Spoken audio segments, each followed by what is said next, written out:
없어서 못 먹는다는 한국 딸기, 그 인기가 나날이 치솟고 있습니다. 라면 매출까지 넘보고 있는 상황이죠.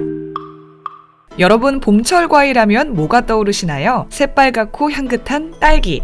딸기의 계절이 돌아왔습니다. 요새는 겨울 딸기도 대세로 떠오르고 있지만요. 그런데 딸기라고 다 같은 맛은 아니라는 거, 서량 딸기, 킹스베리 한 번쯤 들어보셨을 텐데요. 없어서 못 먹는다는 한국 딸기, 그 인기가 나날이 치솟고 있습니다. 라면 매출까지 넘보고 있는 상황이죠. 지난달 17일 유통업계에 따르면 작년 12월부터 올해 1월까지 이마트 겨울 매출 중 딸기가 매출 300억 원 고지를 돌파하며 겨울 상품 전체 매출 2위를 차지했다고 합니다. 근소한 차이로 1위에 오른 라면, 조만간 1위 자리를 뺏길 수도 있겠네요. 딸기 한류의 주역으로 대표 수출 품목이 된 한국 딸기는 동남아시아에서 귀한 대접을 받고 있죠. 태극마크를 단 딸기는 홍콩과 싱가포르, 태국, 베트남 등 동남아 시장을 휩쓸면서 비싼 가격에도 인기 많은 프리미엄 과일이 됐습니다. 지난해 정부는 딸기를 스타 품목으로 선정해 수출용 전용기까지 띄우기 시작했죠. BTS나 타는 줄 알았던 전용기에 딸기가 타게 될 줄은 모르셨죠? 최근 인도네시아 네티즌 시스카가 한국 딸기로 만든 요리 영상은 조회수 1000만을 돌파하며 한국 딸기의 현지 인기를 입증했습니다. 한국 딸기는 동남아 현지에서 고급이라는 이미지로 선물용으로 인기가 많죠. 시스카는 자카르타 백화점에서 구입한 한국 딸기로 요리를 하는 과정을 틱톡 동영상으로 제작했는데요. 영상을 접한 사람들의 반응은 상상을 초월했죠. 딸기 튀김, 딸기 라면. 어떤 맛일지 상상이 가시나요? 딸기는 농약을 적게 치는 과일로 씻지 않고 먹는 것이 비타민을 섭취하기에 가장 좋다고 합니다. 흐르는 물이나 식초물에 살짝 헹궈서 먹는 방법을 추천하는데요. 표면의 광택과 색깔이 균일한 것을 고르고 신선하게 먹으려면 꼭지채로 보관하면 됩니다. 위쪽이 달고 아래로 갈수록 신맛이 나기 때문에 세로로 잘라 먹을 때 맛을 온전히 느낄 수 있고, 꼭지에 가까운 흰 부분에는 비타민, 폴리페놀, 안토시아닌 등 영양분이 많습니다. 꼭지가 있는 채로 물에 헹궈 먹기 직전에 꼭지를 떼야 영양소 파괴를 최소화할 수 있죠. 딸기는 구매한 뒤 하루 정도 서늘한 곳에 숙성하는 것이 좋습니다. 70에서 80% 익었을 때 출하하기 때문이죠. 또 단시간에 차갑게 하면 고당도의 과즙을 더 풍부하게 느낄 수 있습니다. 튀김이나 라면보다는 그렇다는 얘기죠. 딸기를 맛있게 먹는 방법 도움이 되셨나요? 한국의 딸기 수출량은 매년 꾸준히 증가 추세를 보이고 있는데요. 2월 한국농수산식품유통공사 농식품 수출정보에 따르면 2020년 한국의 전체 딸기 수출액은 5,379만 달러로 5년 만에 2배 가까이 증가했죠.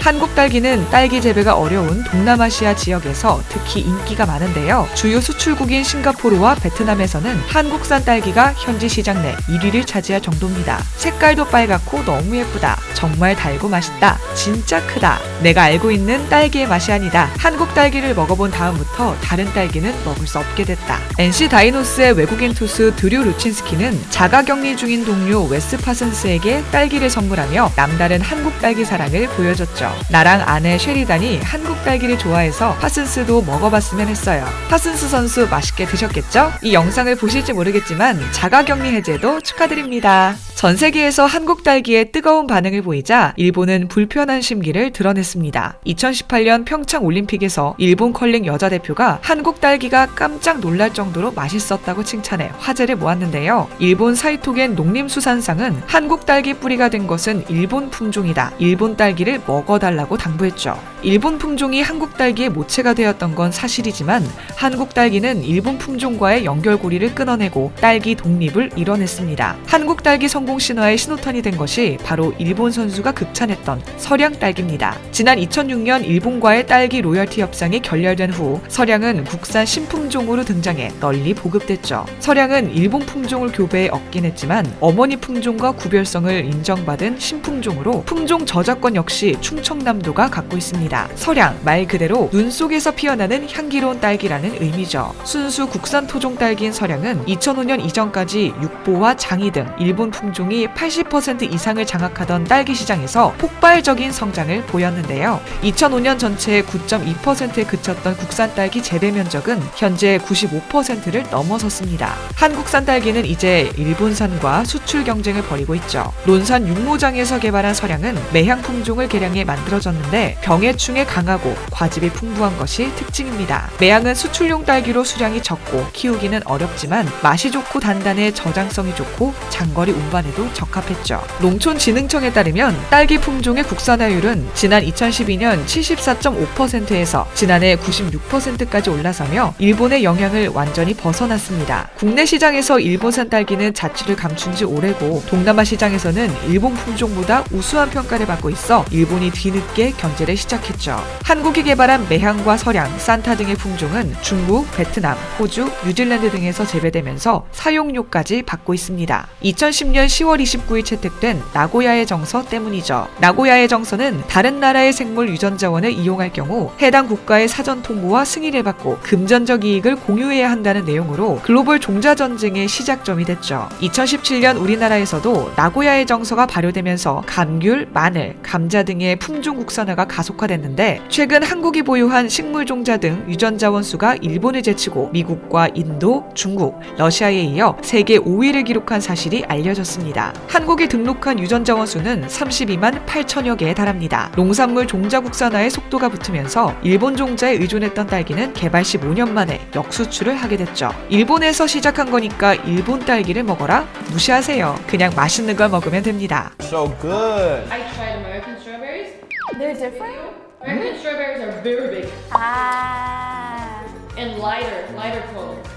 And also in the US, we have a lot of like chemicals that make food way bigger. In my country, more green, like green spots. Oh, really? It's less like appealing.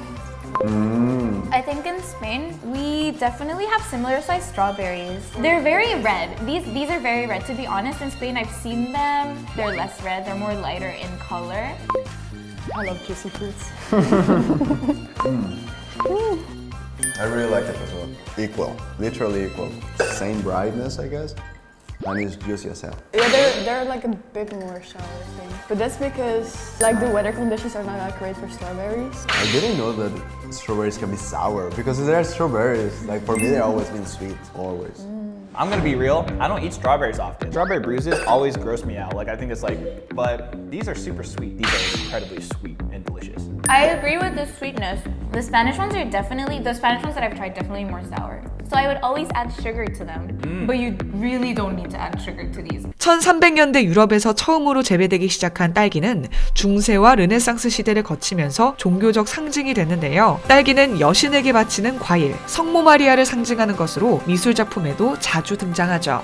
땅에 붙어 낮게 자라는 딸기는 조그만 흰 꽃을 피우고 붉은 열매를 맺습니다. 원래 봄부터 초여름까지가 제철이었던 딸기는 시설 재배와 품종 개발에 사계절 내내 맛볼 수 있게 됐죠. 우리나라에서는 국립종자원에 등록 출원된 딸기만 91종에 달합니다. 등록되지 않은 품종도 많고요. 품종에 따라 맛도 모양도 향기도 천차만별이죠. 원래 딸기는 노지에서 자라는 채소류의 과일이었는데 1990년대 비닐하우스와 같은 시설 재배가 늘면서 노지 재배는 거의 사라졌죠. 올해부터는 스마트팜에서도 재배될 예정인데요. 이를 통해 노지 재배 대비 40배 이상의 수확률을 올릴 것으로 기대됩니다. 다양한 방식을 통해 재배되기 시작한 딸기는 몇 년 전부터 겨울철 대표 과일로 자리 잡았는데요. 주요 마트에선 겨울철 딸기 판매량이 귤의 2배를 넘어서 귤이 장악하고 있던 겨울 과일 시장을 딸기가 점령하는 사태가 벌어지기도 했습니다. 겨울 딸기 르네상스의 시초가 된 것도 서량 딸기였죠. 서량 이후 수많은 딸기 품종이 등장하면서 딸기 시장에 엄청난 변화가 일어나기 시작했는데요. 경북 봉화산타 마을의 특산물인 산타는 겨울 딸기 중 가장 이른 10월 말부터 출하되는 품종으로 과즙이 풍부하고 씹는 맛이 좋습니다. 죽향은 전남 담양에서 개발한 프리미엄 딸기로 가격은 비싸지만 당도가 높죠. 금실은 금지옥엽같이 귀한 딸기라는 뜻으로 단맛이 강하고 옅은 복숭아 향이 납니다. 경북에서 개발한 베리스타는 과실이 단단한 게 특징이며 개당 10,000원까지 가격이 매겨지는 킹스베리는 손바닥만한 커다란 딸기로 복숭아 향이 나고 과즙이 많죠. 아리향은 킹스베리보다는 작지만 달걀보다 크고 다른 딸기보다 좀 더 비쌉니다. 새콤달콤 베리굿타임을 주제로 지난달 24일부터 28일까지 온라인으로 개최된 논산 딸기 축제는 랜선 개막식을 통해 막을 열었는데요. 딸기 케이크 만들기, 엄바와 함께하는 딸기 요리 콘테스트, 딸기 디저트 페스트, 딸기 영상 콘테스트 등 변화된 축제 형식에 걸맞은 프로그램으로 호평받았죠. 매일 오후 8시에서 9시에는 특별 판매전을 열어 논산 딸기를 최대 30% 할인한 가격으로 구입할 수 있는 이벤트를 진행하기도 했죠. 온라인 딸기 축제라니 신박하죠? 달콤한 딸기 향을 떠올리니 기분까지 상큼해지는 기분이네요. 다양해진 한국 딸기, 아직 못 먹어본 품종이 있다면 꼭 드셔보세요. 맛있게 먹는 법이 기억나지 않는다면 한 번 더 시청해주시면 됩니다. 딸기 독립 만세! 이와 관련된 여러분의 다양한 의견 댓글로 남겨주시면 감사하겠습니다. 혹시 주식하시나요? 140만 투자자들이 인정하는 최고의 전문가들에게 받는 급등 종목 화면 클릭하고 무료로 받아가세요. 이상스쿨 주식을 모르면 이상스쿨 주식 모르니 이상스쿨